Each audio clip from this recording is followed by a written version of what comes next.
Okay okay Moinuddin గారు కనుక్కుందాం. Right, చెప్పండి బాలకృష్ణ గారు. అభివృద్ధి ఒక ప్రచారం మాత్రమేనా కూటమి ప్రభుత్వంలో వారు అంటున్నట్టు, మొయినుద్దీన్ గారు అంటున్నట్టు నిజంగానే వికాసం వైపు అడుగులు వేస్తుంది రాయలసీమ?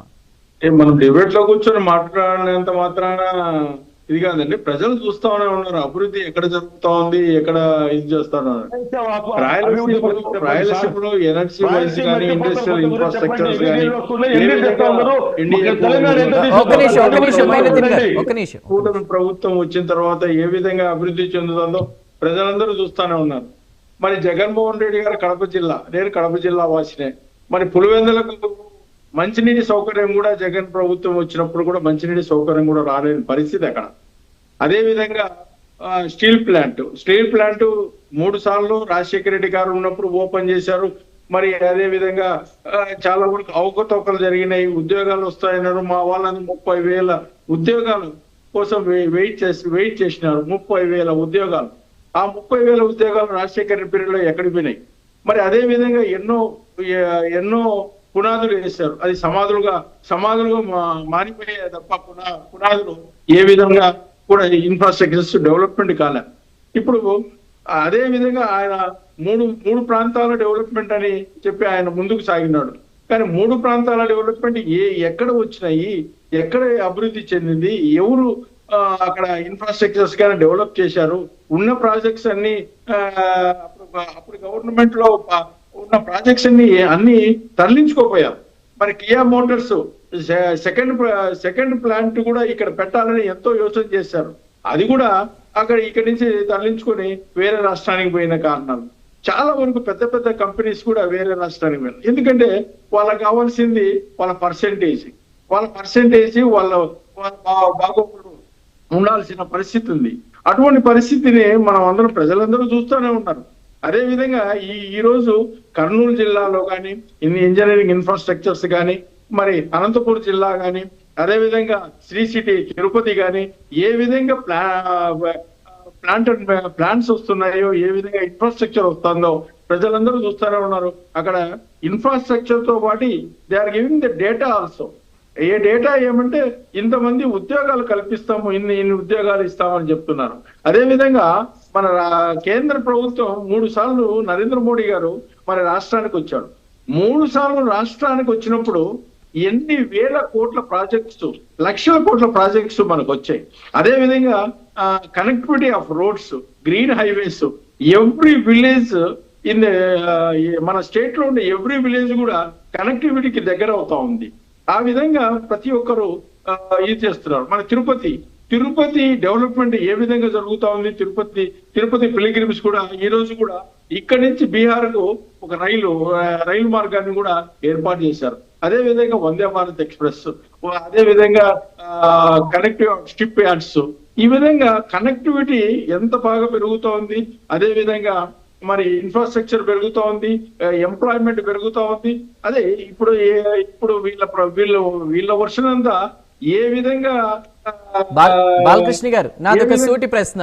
ఇప్పుడు మీరు బీజేపీ వ్యక్తిగా కాకుండా ఒక కడపవాసిగా, అక్కడ నివసిస్తున్న వ్యక్తిగా చెప్పండి, గతంలో పరిశ్రమలు వచ్చాయా, డెవలప్మెంట్ జరిగిందా, ఇప్పుడా? న్యూట్రల్ గా ప్లీజ్. ఇప్పుడు గతంలో ఏ పరిశ్రమలు వచ్చి ఓపెన్ చేసిపోయారు. ఇక్కడ ఇన్ఫ్రాస్ట్రక్చరు ఏవి కూడా లేదు. మన ఇండస్ట్రియల్ కారిడార్ లో జగన్మోహన్ రెడ్డి గారు ఓపెన్ చేసి ఫ్యాక్టరీస్ నేను ఓపెన్ చేస్తున్నానని చెప్పి ఆర్భాటంగా ఓపెన్ చేసిపోయాడు. కానీ ఒక్క ప్రాజెక్టు కూడా కనీసం పునాది రాయి కూడా వేసుకునే పరిస్థితి, అక్కడ పునాది రాయి కూడా వేసుకునే పరిస్థితి. ఇప్పుడు కేంద్ర ప్రభుత్వం 2 కారిడార్స్ కు, మరి మన కర్నూలు జిల్లాలో ఉండే కారిడార్, కడప జిల్లా ఉండే కారిడార్ కు మరి ఇన్ఫ్రాస్ట్రక్చర్ కానీ వేల కోట్ల రూపాయలు మరి ఇన్వెస్ట్మెంట్ కూడా పంపిస్తా ఉంది.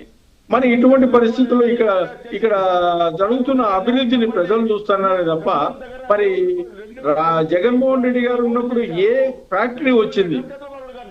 ఏ ఫ్యాక్టరీ కడప జిల్లాకు రాలే. మన స్టీల్ ప్లాంట్ ఓపెన్ చేస్తానని ఆయన కూడా ఆర్భాటంగా ఓపెన్ చేసిపోయాడు. ఇనాగరేషన్ చేశారు. అందరూ ఎమ్మెల్యేలు, ఎంపీలు పోయి ఇనాగరేషన్ చేశారు, ఫౌండేషన్ స్టోన్ వేశారు. ఎక్కడొచ్చిందండి? జమ్మలమడుగు వాసులు దగ్గర అక్కడ ఒక్క పంట కూడా పండని ప్రాంతం అది. కొండ ప్రాంతం. చాలా మంది యువకులందరూ మాకు ప్రాజెక్ట్స్ వస్తున్నాయి, స్టీల్ ప్లాంట్ వస్తుంది దగ్గర ప్రత్యక్షంగా కానీ పరోక్షంగా కానీ 30,000 కుటుంబాలు బాగుపడే సిచ్యుయేషన్ అక్కడ.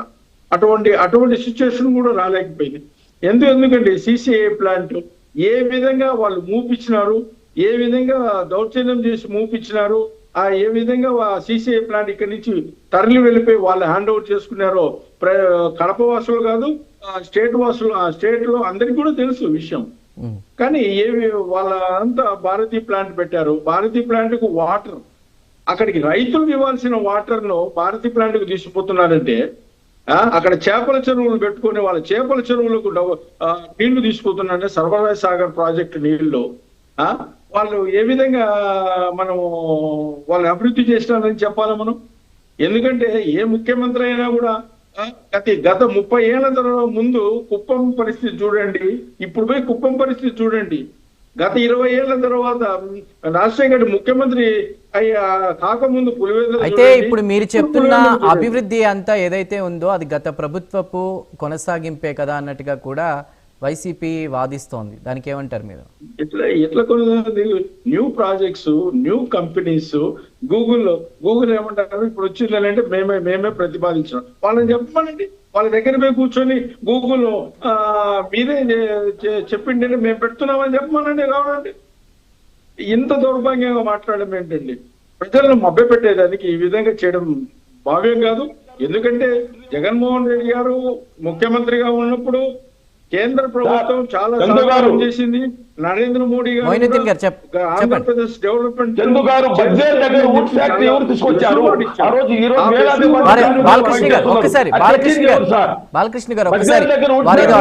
ఎవరు అది కాదు. అచ్యుతాపురంలో కోకోకోలా కంపెనీ వచ్చింది, దాన్ని తరిమేసిందే వదిలిపెట్టిన టీడీపీ వాళ్ళు.